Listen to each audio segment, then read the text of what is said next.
ምንም አይነት ቃላት ሳትጠቀም የሴቶችን አእምሮ መቆጣጠር እንደምትችል ብንነግርስ? አብዛኞቹ ወንዶች በጣም ወሬኞችና ወሬ የሚያበዙ ናቸው። የሆነ ነገር ያብራራሉ፣ ምክንያት ይደረድራሉ፣ ማሳደድ ያበዛሉ። ነገር ግን እውነተኛ ኃያልነት የሚመጣው ከምትናገረው ነገር ጀርባ ካለው ዝምታ ውስጥ ነው። ሴቶች እጅግ ሲበዛ ስሜት ተኮር ሲሆኑ ሳያውቁት ለሆነ ባህሪ ምላሽ ይሰጣሉ። ይህንን መረዳት ከቻልክ ምንም አይነት መልፋት ሳይጠበቅበት አንዲትን ሴት በአንተ እንድትማረክ ማድረግ ትችላለህ።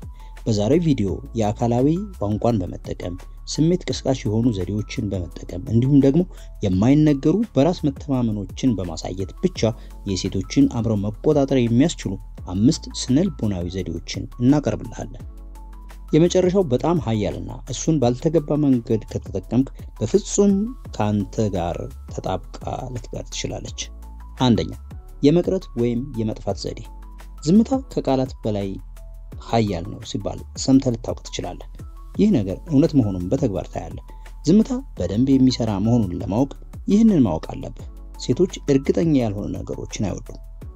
በሌላ በኩል ሴቶች ምስጢራዊ በሆነ ነገር ይሳባሉ።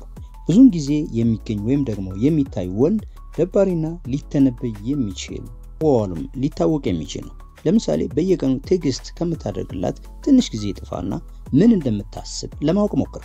በሌላ በኩል ሁሉንም ትኩረትህን እሷ ላይ ከምታደርግ እስኪ እሷም በተራዋ እንድትፈልግህ አድርግ። ይህንን እንዴት ማድረግ እንደምትችል እንገርህ። ሆን ብለህና አስበህበት ጥፋ። መልስ ለመስጠት ብዙ ጊዜ ውሰድ። አንዳንድ ጊዜ ራስን ቢዚ አድርግ። ከዚያም እስኪ እሷ የምታስበውን ወይም ደግሞ በአእምሮዋ ይሆናል ብላ የምትገምተውን ነገር ወቅ። ነገር ግን ልብ አድርግ፣ ይህንን የምታደርገው በተጠና መልኩ መሆን አለበት። ያለበለዚያ ዝም ብለህ ኢግኖር ካደረካት እሷም በአንተ ላይ ያለው ፍላጎቷ ሊቀንስ ይችላል። ዋናው ነገር የተጠና እጥረትን ለመፍጠር የተደረገ ዘዴ መሆን አለበት። ሁለተኛ፣ የማይናወጥ አቋም። በዚህኛው ዘዴ በፍጹም አየሩን እንድትቆጣጠረው መፍቀድ የለብህም። ይህ ለምን እንደሚሰራ ታውቃለህ? ምክንያቱ ደግሞ ሴቶች ሳያውቁት ሙዳቸውን በፍጥነት በመቀያየር ወንዶችን ይፈትናሉ። በዚህም ደካማ ወንድ በስሜት መልስ ይሰጣል። ጠንካራ ወንድ ግን የማይናወጥ አቋም እንደያዘ ይቆያል። ለምሳሌ ድንገት ስሜቷን ልታቀዘቅዝብህ ወይም ደግሞ ልትጠፋ ትችላለች። በዚህን ጊዜ ደካማ ወንድ ከሆነ ምን ሆነሻል? ምን ተፈጥሮ ነው? እያለ ይጠይቃል። ጠንካራ ወንድ ከሆነ ግን ረጋ ቀዝቀዝ ብሎ ይቆያል። ሌላው ለምሳሌ ቀናት ለማስያዝ ትሞክራለች። በዚህን ጊዜ ደካማ ወንድ በጣም ብዙ ነገር በማለት እሷን ሊከላከል ይሞክራል። ጠንካራ ወንድ ግን ስቆ ያልፋል። ይህንን ዘዴ እንዴት መጠቀም ትችላለህ? አንደኛው ነገር በፍጹም የሴቷ የባህሪ መቀየር አንተን እንዳይቆጣጠርህ ቀድመህ ንቃ። ሁለተኛው በስሜት እየተረጋጋህ በመሆን እሷ ያንተን ኢነርጂ እንድትከተል አድርግ። ይህንን ማለፍ ካልቻልክ ግን በአንተ መሳቧን ወዲያውኑ ልታቆም ትችላለች። ሶስተኛ፣ በአይን መቆለፍ። ይህ ዘዴ አንተ በምታያት ጊዜ ግራ እንድትጋባና ስሜቷ እንዲነካ የምታደርግበት ዘዴ ነው። ይህ ለምን እንደሚሰራ እንንገርህ። ልብ ብለህ ተከታተል። ጥልቅ የሆነ የአይን ላይን እይታ በሴቶች ላይ የስሜት መለዋወጥ ይፈጥራል። ከዚህ በተጨማሪም አይንህን ለረጅም ጊዜ በሷ ላይ በጣልክ ቁጥር ኃይለኝነቷን የማጣት ስሜት ውስጥ ትገባለች። ለምሳሌ እሷን በምታወራበት ጊዜ ከኖርማሉ ረዘም ያለ ጊዜ አይንህን ከአይኗ ላይ አትንቃል። መጀመሪያ እሷ አይኗን ካንተ ላይ ካነሳች ወይም ቶሎ አይኗን ሰበር ካደረገች ሳይታወቃት የመሸነፍ ስሜት እያሳየች ነው ማለት ነው። ይህንን ዘዴ እንዴት ልትጠቀመው ትችላለህ? የአይንህን እርግብግቢት ቀስ አድርገው፣ ነገር ግን አይንህን ከአይኗ ላይ እንዳትነቀል። ይህንን የአይን ላይን እይታ የበላይነትን ለማሳየትም ልትጠቀመው ትችላለህ። ነገር ግን ተጠንቀቅ። ብዙ ካፈጠጥክ ሊያስደነግጥ ወይም ደግሞ ሊያስፈራ ይችላል። ስልምልም ያለ ነገር ግን ጠንካራ የሆነ ኃይል ባለው አስተያየት ግን ማየት እጅግ በጣም ጠቃሚ ነው። ምክንያቱም ይህ አይነት እይታ ወይም አስተያየት እሷንም የበለጠ ሊማረካት ይችላልና ነው። አራተኛ፣ ጸጥ ያለ በራስ መተማመን። ይህኛው ዘዴ ብዙ ጊዜ ብዙ የማያወራ ብዙ ይቆጣጠራል የሚለውን ሐሳብ የተከተለ ነው። ይህ ዘዴ የሚሰራበት ምክንያትም ደግሞ አንደኛው የወንድን ጥንካሬ ለመፈተን ሴቶች ብዙ ያወራሉ። ሁለተኛው ደግሞ ብዙ የሚያወራ ወንድ ግን ያልተረጋጋ መሆኑ ያስታውቅበታል። ነገር ግን ቀስ እያለና አልፎ አልፎ የሚያወራ ወንድ በተፈጥሮ የበላይ ወይም ደግሞ ተቆጣጣሪ ነው። ለምሳሌ አንዲት ሴት የሆነ የሚሸውድ ጥያቄ ልትጠይቅ ትችላለች። ብዙ በማውራት ከማብራራት በፊት ትንሽ ጸጥ በል፣ አሰብ አድርግና ቀስ ብለህ መልስ። ዝም ብለህ ብዙ ነገር ከምታወራና ከምትዘባርቅ ዝምታህ መልስ እንዲሰጥ አድርግ። ይህንን እንዴት ማድረግ ትችላለህ? ቀስ ብለህ አውራ።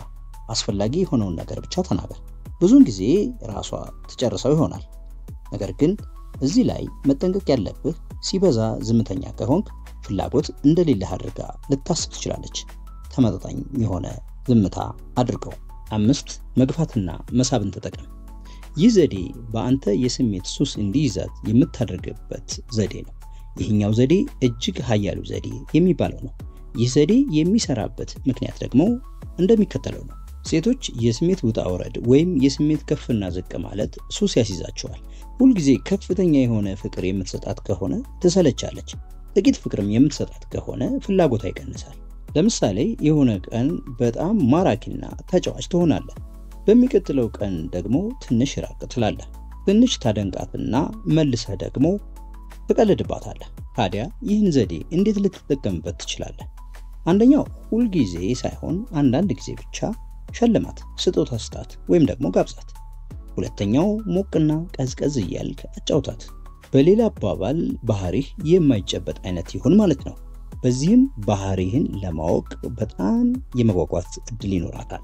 ማስጠንቀቂያውን ግን ልብ በል። መግፋት ብቻ ከሆነ ምንም ደንታ እንደማይሰጥህ አድርጋ ልታስብ ትችላለች። ሁሌ ደግሞ የምትስባት ወይም ደግሞ ወደ አንተ የምታስጠጋት ከሆነ የትም አይሄድብኝም ብላ ታስባለች። ሚስጥሩ ሁለቱንም ሚዛናዊ እንዲሆኑ ማድረግ ነው። የዥዋዥዌ ጨዋታ አይነት ወሰድ መለስ እያደረግ የሆነ ደስ የሚል ድባብ መፍጠር ነው። ሁኔታው ቀልድም ሆነ ነገሩ እንዳይሰለች ማድረግ ነው። ሁልጊዜ እንዲናፍቅ ማድረግ ነው።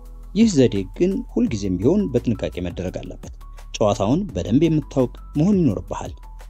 በአጠቃላይ የመቅረት ወይም የመጥፋት ኃይል እንድትናፍቅ ያደርጋታል። የማይናወጥ አቋምህ ስሜታዊ ምላሽ እንድትሰጥ ያደርጋታል። የአይን ላይን እይታ ቁልፍ ደግሞ ሁልጊዜ ከሷ እንዳልራክና ስሜቷን ዘልቀህ መግባትን ይነግራታል። የዝምታ በራስ መተማመንህ ደግሞ ጥቂት እንድታወራና ብዙ መቆጣጠር እንድትችል ያደርግሃል። የመግፋትና የመሳብ ወይም ደግሞ የመራቅና የመቅረብ ዘዴ ደግሞ የስሜት ሱስ ውስጥ እንድትገባ ያደርጋታል። እነዚህ ዘዴዎች የሚሰሩት ግን በአግባቡና በትክክል ከተተረጎሙ ብቻ ነው። ዘዴዎቹ ውጤታማ የሚሆኑት ከእያንዳንዱ ዘዴ መጨረሻ ባስቀመጥናቸው ማስጠንቀቂያዎች መሰረት ነው። በመጨረሻም ዘዴዎቹ የማታለያ ወይም ደግሞ የመሸወጃ ዘዴዎች ሳይሆኑ አንድን ግንኙነት ለረጅም ጊዜና ሳይሰለች ለማቆየት የሚረዱ ዘዴዎች ናቸው። እስኪ እናንተ ከነዚህ ዘዴዎች ውስጥ የትኛው በትክክል ሰርቶላችሁ ያውቃል? በኮሜንት ላይ አሳውቁ። ቪዲዮዎቻችንን ላይክ እና ሼር እንዲሁም ቻናላችንን ሰብስክራይብ ስለምታደርጉ በጣም እናመሰግናለን። በሌላ ቪዲዮ እስከምንገናኝ ሰላም።